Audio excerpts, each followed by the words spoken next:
Good evening and welcome to the October 14th council meeting. Members of the public were provided with the following methods to watch and or participate in this open meeting. You can attend in person at the North Dumfries Community Complex. You can attend electronically via Zoom to observe the meeting or to speak to an item on the agenda. You can watch the live stream by accessing the meeting on the Township's YouTube page and submit written comments to the clerk's divisions that were provided to council members and will form part of the public record. Before we begin, I'd like to take a moment to acknowledge and thank everyone for joining us this evening. We appreciate your participation as we come together to serve the community. I ask that we create a welcoming and positive environment for everyone that includes respect, that we listen to each other with care, speak thoughtfully, and engage kindly with one another. Kindness, that we treat everyone, council, staff, and public with respect and understanding. And inclusion, that we embrace diverse perspectives and respect each other's opinions. Together, we can make this meeting a space on where respect, kindness, and inclusion are at the heart of everything we do. Behavior that is disrespectful, disruptive, aggressive, or intimidating will result in those individuals being asked to leave. I'd now like to call the meeting to order, and I have a few for the agenda, please, Councilor Walden. Moved by myself and by Councilor Tilly that council adopt the October 14th, 2025 council meeting agenda as presented. All those in favor? Carried, thank you. I'd like to do the Indigenous Territory Acknowledgement. We acknowledge the land on which we gather today as the traditional territory, the Haudenosaunee, Anishinaabe, and the neutral people. We acknowledge the enduring presence of the Indigenous people with whom we share this land today, their achievements and their contributions to our community. We offer this acknowledgement as an act of reconciliation between Indigenous and non-Indigenous peoples of Canada. And lately I was going through different acknowledgements from different organizations. And one of them stated that we share this land and work together on it. And it was a really lovely verse in that part of the acknowledgement, which said it very truthfully that it is a partnership with the Indigenous people. And to respect one another and work together for the betterment of our country. So it's possible that done that.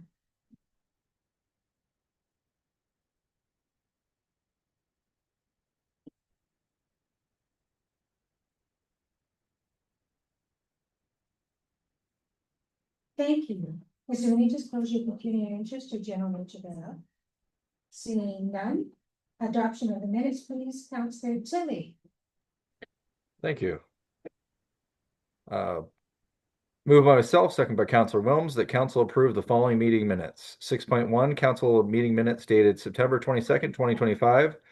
6.2, public planning meeting, council meeting minutes dated September 23rd, 2025. All those in favor? Carried, thank you.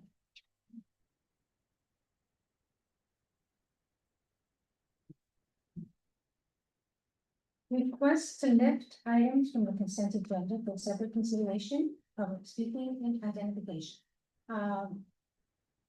Any members of the public registered to speak to any of the staff items, please? No. Are there any members of council that wish to lift any item from the consent agenda? Seeing none, can I have the consent agenda reports, please? You do not have to use it in its entirety, Councilor Lawson. Unless you really want to. Let's see how far I get.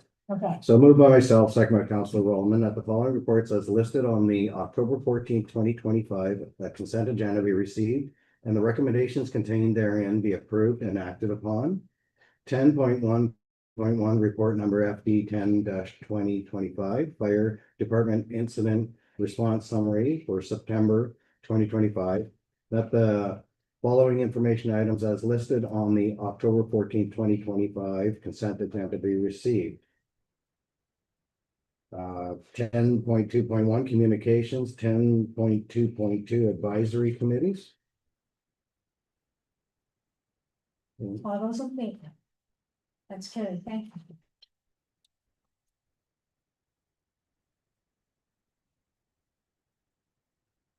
you.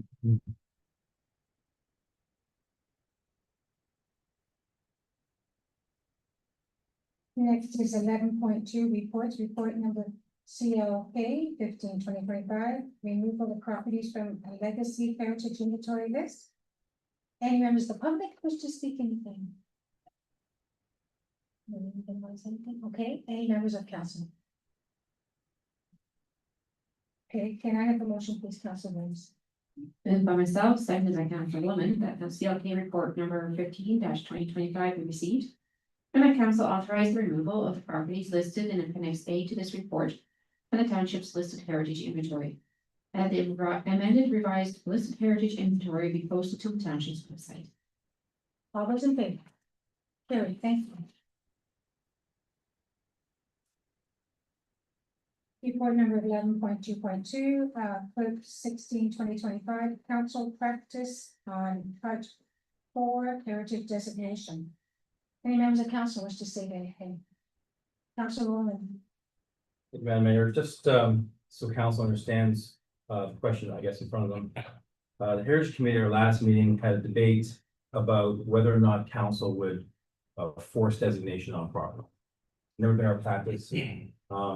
But there are a few properties that the committee felt may warrant designation because they could meet 3 or more of the criteria, the 906 regs that the province has set out. Typically, they have to meet 2, obviously, but these ones we felt probably would meet 3 or 4. So the question is, if property owners are not in support of this, what position is council going to take? Is council going to say, well, this property is too important and we need to move forward and designate it, even though the property owner does not support this? Or the other option that we have in front of us is council will just not unilaterally pursue part 4 designation without the owner's support. So it's really a question of with their support only, or if someone's property is that important, are we going to make the move and force designation? So that's kind of the dilemma the committee was facing. So we thought we'd ask council for clarification. Any questions, councilors? Councilors. So for the most part, the big concern that I think a lot of people would have when it comes to heritage designations is just around the price tag of fixing things, or maybe the lack of freedom to change their house the way they'd like to because they have to maintain a certain heritage creature. Is there programs available across our region that could help assist people with heritage changes? So I think that if there's something that is really important to the township, I don't think I kind of like the option that we have to consider them on a one basis. I can't imagine it would be more than a handful, but yeah, so I'd just be wondering for those people who are then thusly concerned, what we can do to help kind of alleviate that concern. Councilwoman. So the Regional Waterloo does have the Water Regional Heritage Foundation, which will provide a grant up to a certain amount. It's usually a matching grant for any part 4 or part 5 designated property. So they do have that in the region. I know with my property, years ago, I received some funds from the Ontario Heritage Trust, I think it's called. So there is that. There is some federal, but that's not very likely. So really, those are the two main options, and probably the foundation is probably the most realistic one. CLK. So, Madam Mayor, just to add on to what Councilor Bowman has indicated, another option, which I don't believe has ever been discussed here in the township, is relief under property taxes for the Part 4 designated properties. And so council can actually establish a formula to lower the local portion. Remember, the property tax bill made up of the school board, region, and local. You can only speak to the local portion. But there is a mechanism under the municipal act to allow for relief of property taxes paid on Part 4 designated properties. It wouldn't be a one-off, it would be then credited to that property annually over the life of Part 4 designation. But premise is that it recognizes the larger, the public attributes associated with a designated property and the long-term preservation of the heritage resource, whether it be for architectural or cultural significance, but that's value to the municipality and notionally the savings cumulatively, might defray certain commitments that the owner would undertake over time to restore and or as always come up for rehabilitation. Characteristics of why that property is designated and ensure that continuity over time. We have never done an analysis to see what the formula would be, what the implications would be on an annual basis to the corporation. If you do it, then it would be to all part 4 designated properties. You would say it'll be just this access. It would have to be collectively properties designated as part 4. Councillor Austin. Thank you, Madam Mayor. I've always struggled with this because on one hand, I feel it handcuffs the homeowners into renovating a home to their needs, size of family, size of this, size of that. On the other hand, I don't like seeing heritage destroyed, and I don't like to see somebody come in and buy a heritage significant home and just destroy it. And the mandate of the Heritage Committee is to try and preserve our heritage. So I think there's got to be a balance between what we can do and what we can't do. But I don't want to, I don't want to see somebody come in and just flatten the heritage significant home to build a huge mansion. So yeah, I don't know what does the Heritage Committee, what do you guys want to see happen? What do you think is a fair compromise? Councillor Rowland. Thank you, Madam Mayor. So I mean, for the Heritage Committee, that was a struggle, the exact same struggle. Do you force a property owner to designate the property? And quite honestly, it's not really going to be about private homes. The real struggle is going to be with commercial properties. When I think about my property in downtown Galt that I own, it's in a heritage district. In the 70s, they wanted to tear all that down, right? They didn't tear it down, and now it's a major tourist attraction to come to downtown Galt with all the original intact limestone buildings. So at least they sort of forced designation by creating a heritage district. But we had not been successful in getting a heritage district in downtown area. There's a lot of important properties down there that the committee is worried about. I'm not saying we're going to force designation on any of them, but that's what I really would hate to lose. We've already lost, the Tollmaster's house, we've lost the Gore, we've lost a few other properties. We can accept that. If you lose your entire downtown, if you lose all your old buildings, someone comes in and tears it all down, puts up an apartment building, that's gonna be a pretty sad day for downtown area. So the committee wants some clear direction.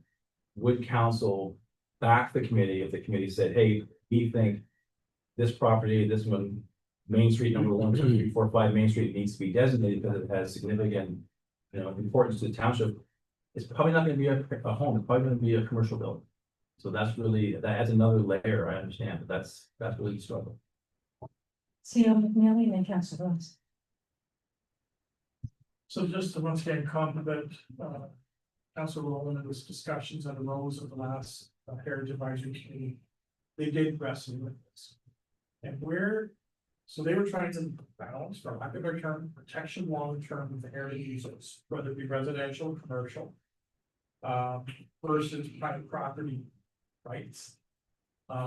Recognizing that typically there hasn't been robust funding necessary or available to assist property owners preserve them on the term, whatever that heritage element or attribute might be.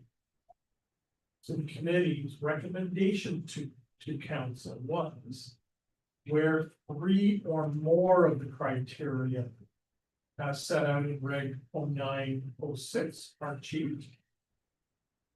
That if there's not an owner that supports the designation, but only in those circumstances the council unilaterally take the position. And the provincial requirement is minimum of 2 criteria. So the committee said, really, were those assets? They go through an evaluation process by a qualified individual, so it's just not an arbitrary reviews through the rigor of an independent and qualified individual. Go through the scoring. Committee is saying we're 3 or more of the criteria are met. That's worthy of protection.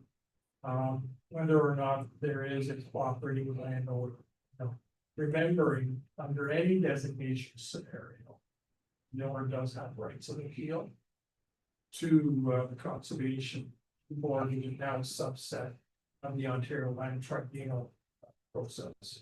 So there is always the appeal mechanism as well. Councillor Williams. Thank you, Madam Mayor. Through you, maybe to Councilwoman or to staff. I understand that the Cultural Heritage District was proposed for downtown there quite some time ago. Is there, and maybe it might be, it does seem like one of a good solution for a lot of our downtown, just to have a district there, but was there any discussion around the committee of just going ahead and forging ahead or something like that? I know that maybe that, I don't know if that's more invasive of private property rights or not, or if it's, but it would really help preserve that history that we have here, which is just. Councillor Williams. Thank you, Madam Mayor. So, through you to Councilor Williams. It was not a heritage conservation district per se, it was a heritage district, part five district of the Heritage Act. And that requires support from the property owners. So, right, we worked with the University of Waterloo, they did some preliminary work with us, but we just could not get any kind of support from the owners. So again, that puts council right back in the hot seat. So now are we going to force that designation? Because you're right, downtown area should be a conservation district, a heritage district, part five. Just like downtown Gulf. But we haven't done it, hasn't happened. Is council prepared to take that step politically? That's not a great move on council's part to have to force people to designate the properties. That's the perception.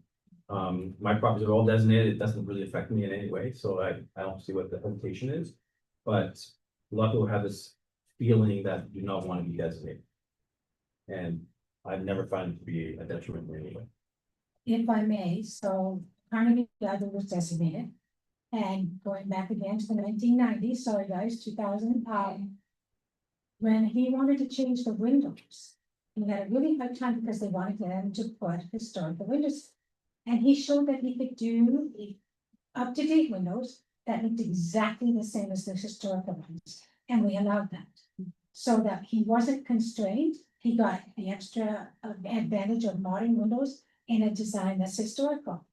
Councilor Rowland is absolutely right. We need, this is the second or third time we tried to do this. We started on the Joe Margie's trying to do the historical district.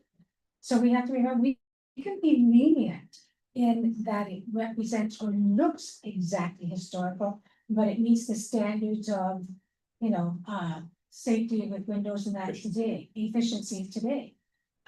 Maybe we need an education, if we go ahead with this, I would like us to invite businesses here for an education. I would like to maybe not go with the district so that they don't, but do exactly this and say if there's 3 or 4 or more, then that we look at it. And when we say it, sometimes when I was on historical society, I'm not sure it's the same. But this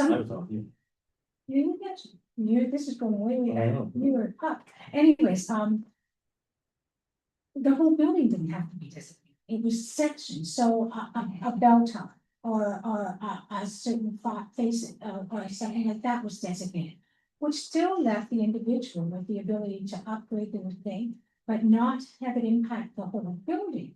And we need to explain this to the public. They think that they're going to be saddled with a rundown building that is not going to be efficient, that's going to cost them dearly. That's not always true. And so I think let's start with the education process. Should this motion pass that we do go through with part 3 or more, that we do an education process first, and that we state that we would like cooperation where available, and that we see the need. Another one is to look at the corner of John Carpenter's building and what he did with that in restoring that. Stunning, just stunning. We wanted that for the bank and we couldn't force it, and they took the old bank down, which was gorgeous, and put up something that did not fit into that form. And we fought hard against that. And we lost. So if we had had a different designation, then we might have been able to save some of the beauty of that. Councillor Austin. You remember? My biggest concern, I think is the obvious concern that somebody has a property downtown and it's gonna cost them too much to fix the foundation, or it's too hard to fix the foundation, so they want to tear it down and build new.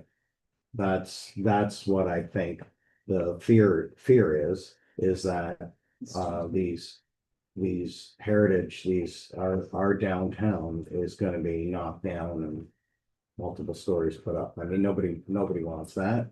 Not in a small town. Maybe that works in the cities, but doesn't work here.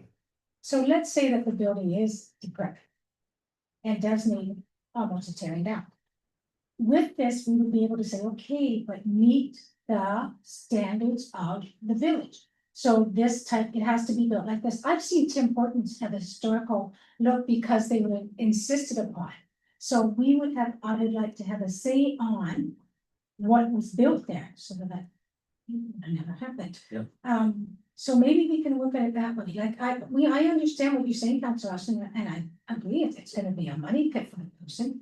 But if they would cooperate and build something that would fit the core, then we would have a win-win, I think. Councilor Austin. Sorry, just one more side add-on comment to it. When we went to Gettysburg, and we had the history tour in Gettysburg, they had the exact same problem in Gettysburg, that people were buying up all these buildings. It was too much money to maintain or too much money to fix them. And they came to the council wanting to take the buildings down. And the city ended up buying these buildings back from them and maintaining the buildings and creating and keeping their, now I know, I'm not suggesting that we buy the downtown. Please public. Yeah, I know, I'm not suggesting, but I'm just saying that you know, it gets to a point where how important is it? And, you know, in a place like Gettysburg, it was extremely important to keep that heritage. I mean, the building where the Declaration of Independence was signed, that was slated to come down, and they bought it back and preserved it. Councilor. Madam Mayor, if we look to the example of Kitchener Waterloo, you see the old brick brewery building that Councilor Austin is familiar with, or the old glove box building on Victoria Street. And they've been turned into okay. Yeah, I'll get there, go ahead. They've been turned into modern buildings, but they preserve the old building. Same with where Google headquarters are, right? They save the old building because they're forced to save it. Then they can build a brand new addition around it. So they're preserving the heritage, but at the same time, they're modernizing the building, adding new elements. And Heritage Committee is not against that. We just want to preserve the old element. So I would suggest that whatever way this motion goes, that if we want to do this, that we put that wording in as well. That should the building be too dilapidated or whatever, that something must be built that meets the historical. Councilor Williams first and then CEO McNeely. It almost sounds like we're trying to do the heritage district without the heritage district.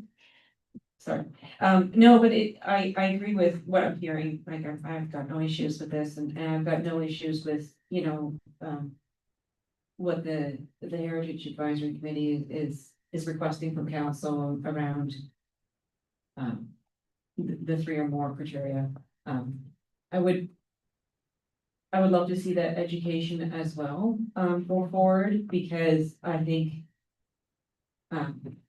it's a tourist attraction as well, like Councilor was saying, to get people in, so it is to the business benefit to all work together to make this work for everybody. CEO McNeely. So, Madam Mayor, just sort of following the various discussion items that have been raised by members of council. The aspect of education and information exchange and awareness through the exercise that's underway by the Heritage Advisory Committee, we are really scoping down the number of heritage properties. So, having that meaningful discussion or engagement with landowners is gonna be a little bit easier just because it's a very focused. So that means you can actually have something more meaningful rather than high level and generic. That really doesn't canvas across the township and not really relevant to the vast majority of homeowners or property owners. So the committee, Heritage Advisory Committee, has proposed as part of their assessment, engagement, associated with narrowing the list. Remember, we've got about 95 properties that are being assessed.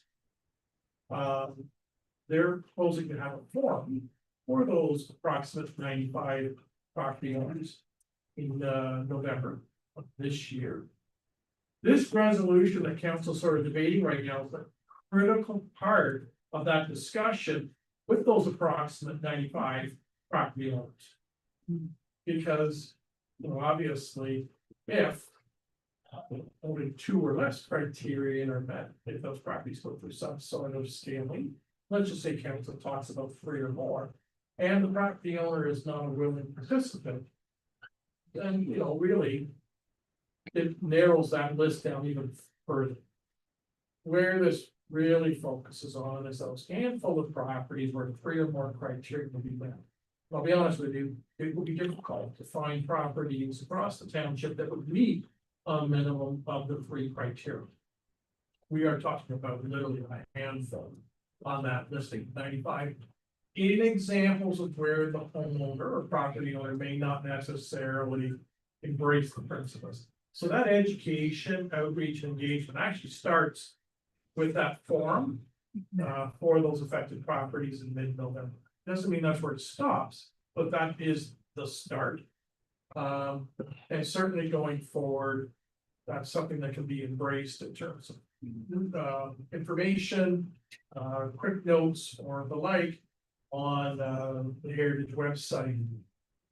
That's bodied on the corporate website page. The other thing is, this is going more to what Councillor Foster was talking about was, if the property, I'm talking about now the economic realities of the property, if it is such a state that the foundation or aspects are just so weakened, the cost to restore is prohibitive. We've already gone through that example. If we went through that with the toll master. We said this property does have both architectural as well as cultural significance, just given its uniqueness as a toll master residence in the old toll master, or because in talking about paid rather than travel. The owner put forward a technical briefing, all done by a qualified individual, to talk about the significant deterioration that occurred on key aspects of the structural components of the residence and the practicality to be able to undertake those restorative practices and what it would lead to in terms of a finished input. So council in their wisdom, based on that technical review, indicated that property wasn't worthy. You have the same ability on a Part 4 designated building. If, once again, based on the issue at hand and that qualified review, if it is suspect, council can either modify the nature of construction and or to make it more perhaps economical, and or I guess it'd be extreme, remove the designation to facilitate the actual demolition. And part of your outcome could be a framework talks about what the emerging built form would be if the Part 4 designation were to be removed. To have a building that is more sympathetic and complementary to whatever the theme is, either of the historic building that once was there or that streetscape in the setting in which the building currently resides. Okay. So it's not necessarily a definitive thou shalt. And you have examples of where recently materials were changed out by the homeowner on a Part 4 designated building. We actually allowed modern materials to be utilized. But it was done in a manner that was sympathetic to the original construction. So the key elements of why portion of that residence was significant, and if you look at it 5 feet away, you would know the synthetic materials were used. See, would this become a part of the official plan eventually? So, yes and no, it's actually set out in legislation, so you don't necessarily have to repeat all aspects. But certainly you could put into your policies, and this could be whether I'm talking about cultural heritage landscape. It could be future conservation districts. It could be on individual designated properties. You could talk about, it is the objective of the municipality, and you sort of tier or cascade out, if this can't be achieved, this is the alternative.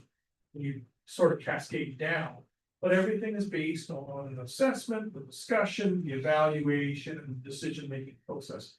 Because that then ensures consistency. Because the worst thing you can do is take a position on one problem. Similar situation occurs the next week, the next year, and you move at a totally different process of evaluation of an outcome. Consistency is critical. Well, I think this has been a great discussion. Councilor Rowland, you have the motion. Moved by myself, second by Councilor Ossner, that CLK report number 16-2025 be received. And that council adopt practice that the township will not unilaterally pursue Part 4 designations under the Ontario Heritage Act on properties where the owner has not granted consent, except in circumstances where 3 or more of the criteria for designation as established under Ontario Regulation 906 0.906 are achieved. And I must say, I think we've come up with a good compromise. We want the public to know we're open-minded, we're not heavy-handed, but we're trying to do the right thing in the way around. All those in favor? Carrie, thank you.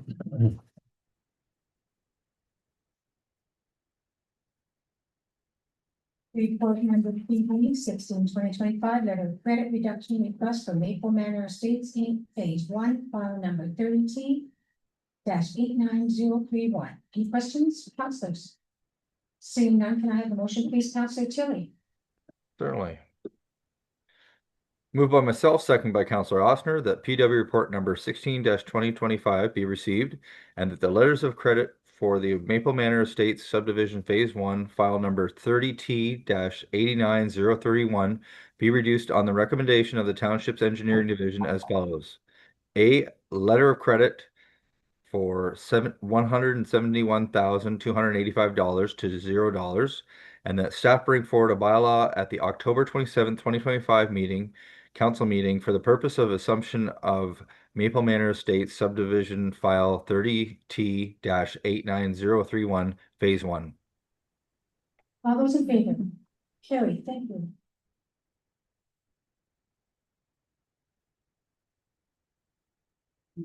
Next is 11.2.4, reporting the PW 17/2025-2024 OSIM, or some inspections for municipal bridges and culverts larger than 3 meters.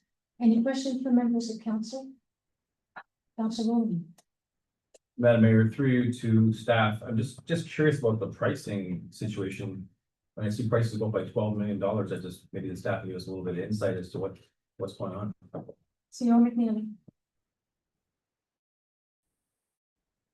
So Madam Mayor, I'll let Director Raycroft speak to this further, but you can see from the report that we challenged the numbers by the same study author between 2022 and 2024. The significant swing on some of their orders of magnitude cost, and yet the bridge condition index really didn't change between the 2 periods of time. And we were not able to get a full explanation as to why that significant swing, hence why we went out and had the studies peer reviewed and the costs they trooped up because we could by market understand context, especially when the bridge BCI factor really didn't change.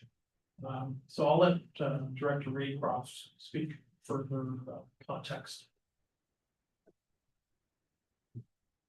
New matter to the councillor. So essentially what Andrew has said, there really wasn't anything other than just escalation of prices. The condition of the bridges themselves hadn't changed. In the BCI index, the bridge condition index, it was really just a valuation of the replacement cost per se. Asked the consultant, we had a meeting with them to go through it, and they just said, this is what this is what we feel would be the best estimate for that. When we had the peer review done, SAPA, who we've used on previous projects, including the design for footbridge, they peer reviewed it and felt that it was not considered to be an appropriate escalation factor. So, and they have extensive experience in bridge rehabilitation as well. So we have two conflicting conversations. We will find out when we do footbridge tender this year. We're comfortable with the costing that SAPA has provided to us. We did the 4 main structures as peer review, and we're comfortable with the response we got from them, logic behind their responses. So, and we will be doing the 2026 OSIM report, which again will inform us where we are today in terms of current pricing. CEO McNeely, then Councilor Roman. So Madam Mayor, just to close out that item, if you recall back at August, when we did the review of the 10-year capital forecast, those major bridges were identified in our 10-year forecast period. The numbers that were shown in the August draft of the 10-year capital forecast, specifically the footbridge, Piper Street, and the bridge on Main Street at Jedburgh Dam. Those estimates were based on the review that SAPA Engineering had done as part of the peer review. That is what we have costed out in our 10-year capital forecast. And as Director Raycroft has just indicated, SAPA Engineering did the detailed engineering review of the tender package for footbridge, which is the largest of the bridge structures and the largest in terms of order of magnitude costs. And based upon the scope of work that's built into their engineering drawings, that's tender ready, and the permits have been secured, they remain confident with their number that's shown in your capital forecast. Councilor Roman. Thank you, Madam Mayor. Through you to staff. I guess the question I have then, if the costs are escalating to the point where it's almost cheaper to build a brand new bridge, you know, I always felt that footbridge was kind of over-engineered, more like a county-style bridge than a township bridge. If we're looking at these kinds of numbers, which staff say we're not, but if we were actually looking at these sorts of high numbers, at what point does it make sense for us to put in a small little township bridge as opposed to this massive regional style bridge? CEO McNeely, I can hardly wait for this answer. So if I look at the footbridge in isolation, the footbridge is driven by a couple of key factors. One is just the sheer span. It is a long bridge. It's 122 meters. So you have the physical span, which is a significant driver of cost. You have the influence of the Grand River, both its perennial flow, but also its peak flow, including ice dams. So now you're looking at significant design for your bridge abutments. And then you've got the loading factor that accounts for gravel trucks that are heavily loaded, that are accessing the Brantford Highway, Highway 24 corridor to make movements north or south, as the case may be. All of those factors influence the design. So while it is an order of magnitude more significant than, let's say, Jedburgh, just a 7-meter span, or the bridge at Piper Street, you've also got to look at those other factors I just talked about. So just given those key factors I mentioned with respect to footbridge, it's not a regional standard. It is driven by those factors. So whether it's a township bridge or it's or by the region. Those factors dictate the design parameters. And I don't think the road classification changed the design factors. But what would potentially influence some characteristics of the design would be whether or not you have allowed trucks over a certain weight. Okay, but I still believe the principles of the overall span and then the water ice combination are significant drivers that are going into your engineering design. Now, the bridge, as proposed to be rehabilitated, as we reported to council last December. We had an option to do a major rehabilitation or actually spur the bridge right down to the abutments and rebuild back up. And given the order of cost, we took the option of the major rehabilitation, and on that basis, that's what SAP Engineering worked on. It extends the life of this bridge by 25 to 30 years. Okay, remember the original bridge was constructed by then County of Waterloo back in era 1971. So at that point in time, while this was never a county road, bridges over a certain size, the county, on behalf of the constituent municipalities, that wasn't necessarily rural, it was the constituent municipalities. They were responsible for design construction. That did not carry forward when we moved into the region of Waterloo in 73. But shouldn't we force that with the region? Sorry, I couldn't help myself. And again, we will know better once we put the bids and tenders out, correct, CEO McNeely? And then we'll be able to face the realities. Correct. I mean, Madam Mayor, we'll be prepared for the footbridge rehabilitation project.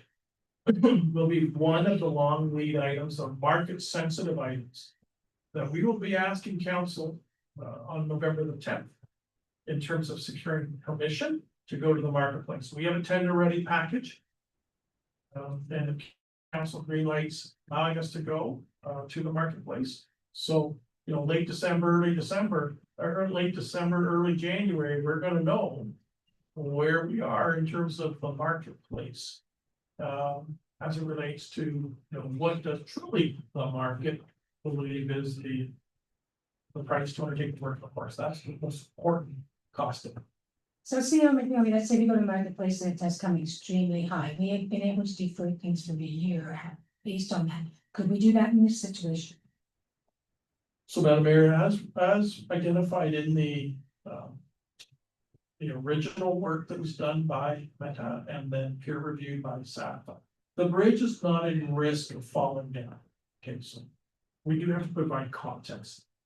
That being said, based on the nature of the items that were identified as being in a declining state, and given the nature of the bridge, its significance in terms of both traffic volume and nature of traffic, they recommended within the 3 to 5 year period. It's going back to originally 2022, so I have to bring it forward. That this work be undertaken, which is what informed our schedule. So, I mean, if the price is outlandish, council then has a decision to make. Do we fund the gap? Not knowing what it is yet.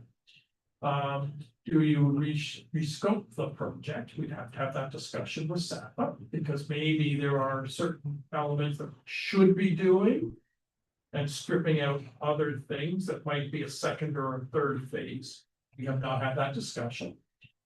Or you may just delay it and say, okay, this is more ammunition to have our discussion with Ministry of Infrastructure or Ministry of Finance as to why there should be a grant program that specifically talks to these larger order of magnitude bridge type projects and their importance that go beyond North Dumfries, and they support more of a regional. I don't mean region as in regional Waterloo, I'm talking about our small R region in terms of benefit, and this is where provincial grants are important to help defray those larger order of magnitude costs based on the small R regional benefits. So we're not between a rock and a hard place. We do have time, we do have options. And CEO McNeely and I are working on briefs to send to Minister of Finance, Minister of Infrastructure, Minister of Transportation, and Doug Ford himself, requesting more assistance for this bridge because it is a major bridge that is being utilized and impacted by Cambridge shutting down their bridges for truck traffic. So they have to come to us. And I think that's even more justification for us. So we are working on that, and we will work diligently and try to get every done we can get. Any other questions or comments? Seeing none, Councillor Austin, you have a motion. Moved by myself, second by Councillor Williams, that report number 17-2025 be received. And that the 2024 OSUM inspections for the municipal bridges and culverts larger than 3 meters be received. And that the 2024 OSUM inspections for municipal bridges and culverts larger than 3 meters be posted on the township's website. All those in favor? Carried.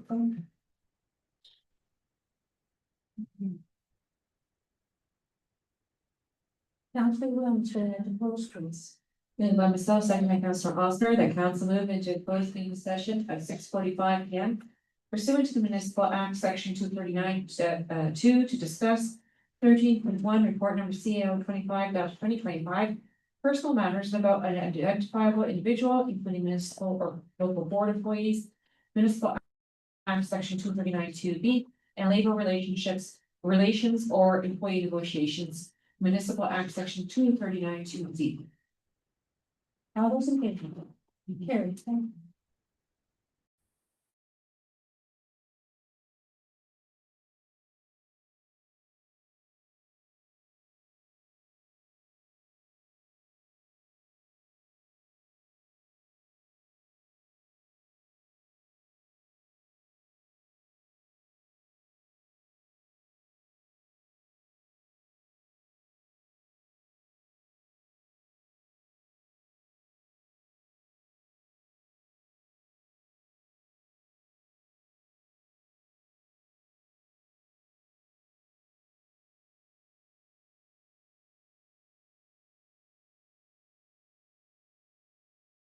Go ahead and speak.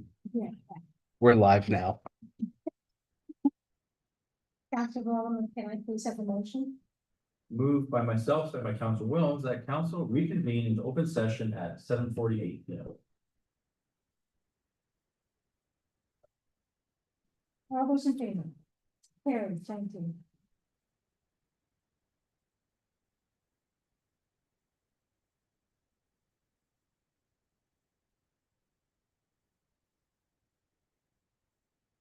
So council received CEO report 25-2025.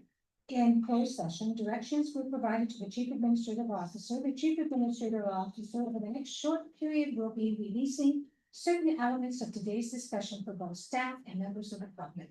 Thank you. Bylaw 17.1 is Councillor Tilly, please. Bylaw, please. Hello again. And moved by myself, second by Councillor Williams, that the following bylaws be read a first and second time. Bylaw number 3594-25 being a bylaw to confirm the proceedings of council on October 14th, 2025. All those in favor? Carried, thank you. And Councillor Rossman, please. Councillor Rossman, please, third reading. Moved by myself, second by Councillor Rowland, that bylaw number 3594-25 be read a third and final time and be signed and sealed by the mayor and clerk. All those in favor? Carried, thank you. And Councillor Williams, the adjournment, please. Moved by myself, second by Councillor Osmer, that whereas business before this council meeting has been completed at 7:49 P.M. and be it resolved that this meeting adjourned. All those in favor? Carried, thank you.